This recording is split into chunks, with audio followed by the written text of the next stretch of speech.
দর্শক, ওসমান হাদির অবস্থা জানাতে ঢাকা মেডিকেলে আছেন আমাদের সহকর্মী সালাউদ্দিন কাদের, তিনি যুক্ত হচ্ছেন আমাদের সাথে।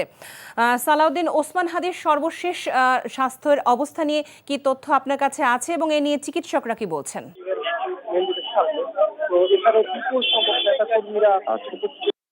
বিভিন্ন দলের নেতাকর্মীরা আসছেন। কিছুক্ষণ আগে জামায়াত ঢাকা 28 সনের নেতৃত্বে মির্জা আব্বাস দেখে গেছেন এবং কিছুক্ষণ আগেই জামায়াতের আমির ডাক্তার শফিকুর রহমান ভিতরে প্রবেশ করেছেন আমরা দেখতে পেয়েছি। সব দিনে বলা চলে যে এখানে একটা উত্তেজনাকর পরিস্থিতি বিরাজ করছে এবং বিপুল সংখ্যক সেনাবাহিনী সেখানে মোতায়েন করা হয়েছে। সেনাবাহিনী এখানকার পরিস্থিতি নিয়ন্ত্রণের চেষ্টা চালিয়ে যাচ্ছেন। আপনারা দেখতে পাচ্ছেন যে বিপুল সংখ্যক সেনাবাহিনী বিজিবির সদস্য এখানে আছে।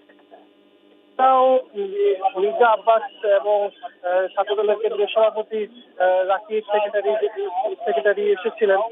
কিছুক্ষণ আগে তারা বের হয়ে গিয়েছেন এবং সবশেষ বলা যেতে পারে যে কিছুক্ষণ আগে তারা বের হয়ে গিয়েছেন এবং সবশেষ বলা যেতে পারে যে ওসমান হাদি আজ দুপুর 2:25 দুইজন মোটরসাইকেল ব্যক্তি এসে তাকে সরাসরি মাথায় গুলি করে এবং তার ঠিক কানের